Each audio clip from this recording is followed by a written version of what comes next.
கொழும்பு கொட்டாஞ்சேனையில் உள்ள தொடர் மாடியிலிருந்து கீழே விழுந்து உயிரிழந்த பாடசாலை மாணவி டில்சி அம்ஷிகாவின் மரணம் தொடர்பான விசாரணையை துரிதப்படுத்துமாறு கோரி இன்று அமைதி வழி போராட்டம் ஒன்று முன்னெடுக்கப்பட்டது. இந்த பேரணி கொழும்பு கொம்பனி வீதியில் அமைந்துள்ள போலீஸ் தலைமையகத்துக்கு முன்பாக முன்னெடுக்கப்பட்டது. சிறுவர் துஷ்பிரயோகம் செய்பவர்களுக்கு அரசியல் பாதுகாப்பு வழங்கப்படக்கூடாது எனவும் உயிரிழந்த அம்ஷிகாவுக்கு நீதி வழங்கப்பட வேண்டும் என வலியுறுத்தியும் இந்த போராட்டம் இடம்பெற்றது. இலங்கை ஆசிரியர் சங்கத்தின் பொதுச் செயலாளர் ஜோசப் ஸ்டாலின், அம்ஷிகாவின் குடும்பத்தினர், நண்பர்கள் மற்றும் ஆசிரியர்கள் பலரும் இந்த போராட்டத்தில் இணைந்து கொண்டனர்.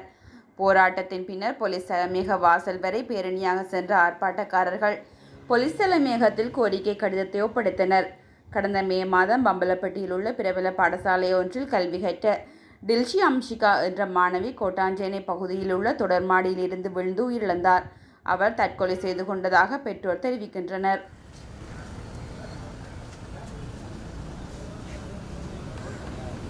எங்களுக்கு கொழும்பு ராமநாதன் இந்து கல்லூரியில் டில்சி அம்ஷிகா சொல்கிற மாணவி இறந்து போனது ஏப்ரல் மாதம் 29 அதுக்கு பிந்தி இந்த சம்பவம் சம்பந்தமாக பிரதம அமைச்சரும் சுகாதார அமைச்சரும் சிறுவர் பாதுகாப்புக்கான அமைச்சரும் அதோட டிஃபென்ஸ் அடிஷனல் மினிஸ்டரும் எல்லாரும் வந்திருந்தாங்க.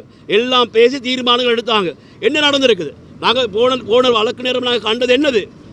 போலீஸால் அந்த சிசிடிவி கேமராவும் டிவிஆர் பற்றியும் கேட்குறது 6ஆம் மாதம் 20ஆம் போலீஸுக்கு கம்ப்ளைண்ட் பண்ணது எப்போ 12ஆம் மாதம் 8ஆம் அப்போ அந்த மேஜிஸ்ட்ரேட் கூட கேட்ட கேள்வி என்னது?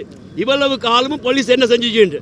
நாங்கள் கேட்குற மாதிரி தான் பெரிய மீட்டிங் வச்சுங்க, இதை பற்றி பேசுனீங்க, என்ன தீர்மானம், என்ன நடைமுறை எடுத்துருக்குது? வர்ற 7ஆம் வழக்கு வருது, இது சம்மந்தமாக என்ன நடவடிக்கை எடுத்துருக்காங்க? எங்களுக்கு ஒன்றும் காண இல்லை. நாங்கள் மேஜிஸ்ட்ரேட் கோர்ட்டுக்கு அவங்க சமர்ப்பிக்க இல்லை.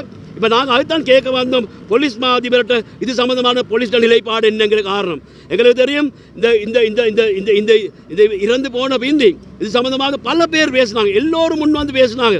அரசாங்கத்தில் எல்லாரும் பேசினாங்க, பாராளுமன்றத்தில் பேசினாங்க.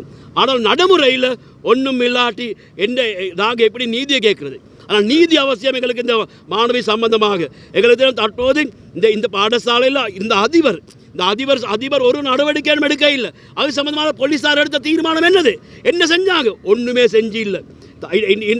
கல்வி அமைச்சியால் எங்கள் நிர்வாக அமைச்சின் ஒரு செயலாளர் தலைமையில் ஒரு குழு உருவாக்குனாங்க.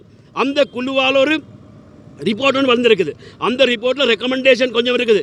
இது வரைக்கும் ஒரு ரெக்கமெண்டேஷன் அவங்க அமல்படுத்த இல்லை. அதை வச்சுருக்காங்க ஒரு பக்கத்தில்.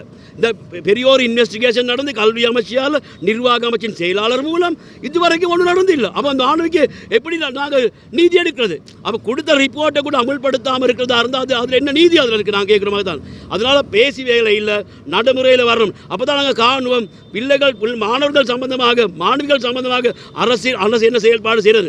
அதோட எங்களுக்கு தெரியும், தனியார் டியூஷன் இடத்துல தான் இந்த மாணவிக்கு இந்த சம்பவத்துக்கான ஒரு பிரச்சனை வந்தது. இதுவரைக்கும் அவர் சம்பந்தமான எடுத்த தீர்மானங்கள் என்ன செஞ்சிருக்காங்க போலீஸார்? ஒன்றுமே இல்லை. நான் கேட்குற மாதிரி தான். இதை மறைக்க பார்க்குறீங்க. நாங்கள் இதை மறைக்க விட மாட்டோம். இதுக்கு நீதி வேண்டும். அந்த சம்பவம் நடந்த நேரம் பெருசாக பேசி மட்டுமே இல்லை. எங்களுக்கு நீதி வேண்டும். நீதி கிடைக்கும் வரை எங்களோட செயல்பாடுகள் முன்போவும். நாங்கள் சொல்கிறோம், வர்ற 7ஆம் போலீஸாருக்கு அவங்களுக்கு ஒரு கடமை இருக்குது இந்த வழக்கு சம்பந்தமாக முறை அட்டென்ட் பண்ணுறதுக்காக. அதுதான் நாங்கள் வந்திருக்கோம் போலீஸ் மாதிபரை சந்திக்க.